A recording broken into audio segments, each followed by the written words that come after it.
watching the Fan Club. Today we are chatting with the director and writer of the short film Lord of Catan, Stu Paul. What was that? Settlers of Catan. Settlers of what? The film stars Fran, Kranz and Amy Acker as husband and wife. They are obsessed with the app version of Settlers of Catan, and let me just tell you, they get a little too competitive over who's gonna win. Let's take a look at the interview. I really am excited about your short film. It's just very different, and I wanted to know, Lord of Catan, where did that idea come from? I just stole it from reality. My wife and I really like playing Settlers of Catan. We got the iPad, and so it's good because you can play it with just 2 players that way and pass it back and forth. And one night we were just really getting into it, and it was getting heated. She was like screaming at me, and at a certain point I was like, oh wait, you're actually mad. And that just made it funnier. And then I had just kind of been looking for a short film that I could do that was kind of contained and small. And I was like, oh, here's like, just a couple in a bedroom playing a game, and I saw how things could escalate and could have a lot of fun with the crazy things that happen when people get really into a game. Well, it definitely gets crazy. And you also had really great actors. What was it like working with Fran Kranz and Amy Acker, and how did they get involved in this production? Every once in a while, I guess the universe picks a lucky son of a bitch. That day it was me. I never expected to get anybody like Fran and Amy in the movie. I fell into it. One of my prospective producers suggested Fran for casting. He knew Fran. Once he got on board, we were looking for our actress, and then Fran ended up becoming instrumental in getting us Amy.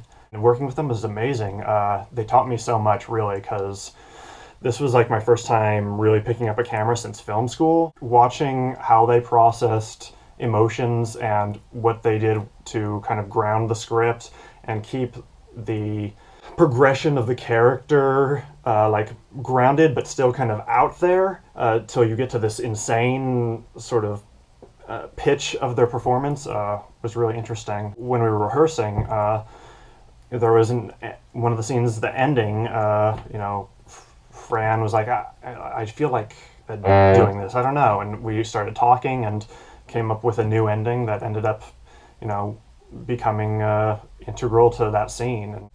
And really, what was so impressive was that you have these 2 actors who are very well, known for their work with, Joss Whedon and everything, and here they are just like going, long days, hot days, no frills, no trailers.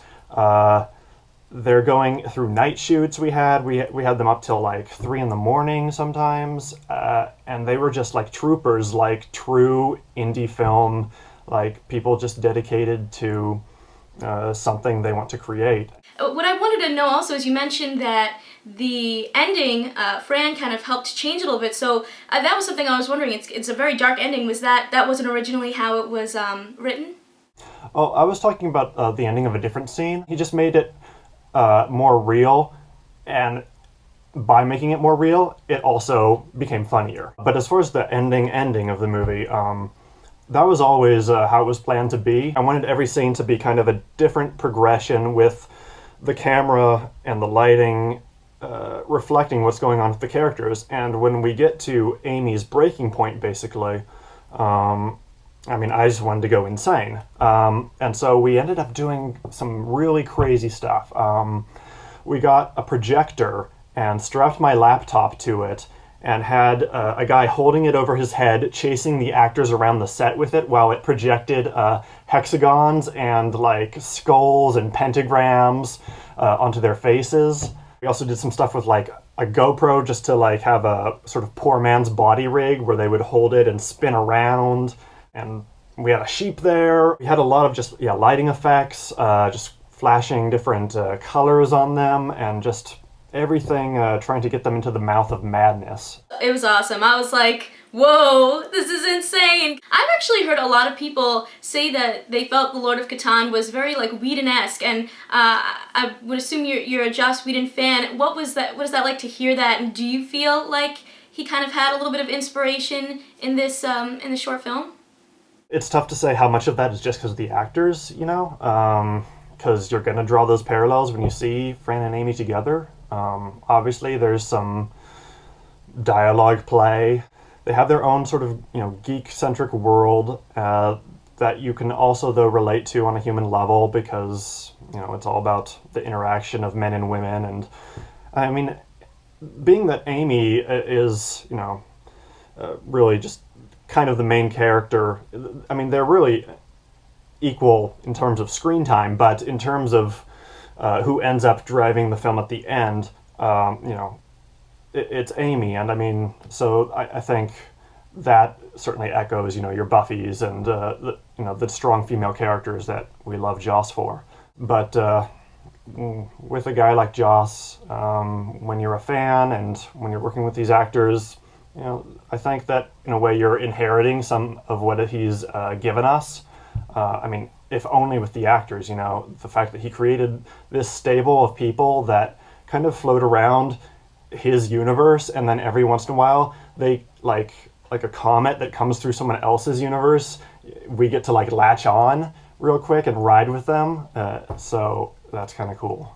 And you also were nominated for several awards for this short film, right? Yeah, we got some best short film awards and some audience awards at different film festivals. That was really cool. It's delightful that people respond to the film. It's a great experience to watch a film with an audience and feel their reaction. We were at Dragon Con, and that was one of the most insane crowds. It was like the dream of how you hope they'll react to your movie. But the crazy thing was Amy was there at Dragon Con, but she couldn't make it to the screening, so she FaceTimed me on her phone, and so I held it up to the audience, and I have never felt so much applause thrust in my general direction as when I was holding Amy Acker's face on my phone. That's awesome. So if people want to watch Lord of Catan or want to learn more about it, where can they go? You can go to hamstervalhalla.com or just thelordofcatan.com. It's up for pre-order right now. We're going to release it next year. Digital downloads, and then some DVDs and Blu-rays. But the digital downloads are all up for pre-order. There's the regular version and then the version with extras. Well, congratulations. It sounds like the film is doing amazing. I loved it, and I hope that everyone goes and checks it out. Thank you so much for joining us today. Yeah, thanks a lot for having me. Thank you guys so much for watching. Make sure to check out the description box below where I will leave links to Lord of Catan and Stu Paul so you can find out what else he's working on. I hope that you guys liked this video. Click that thumbs up if you did, and make sure to click that subscribe button if you like my videos because I come out with new ones every week. Alright, see ya!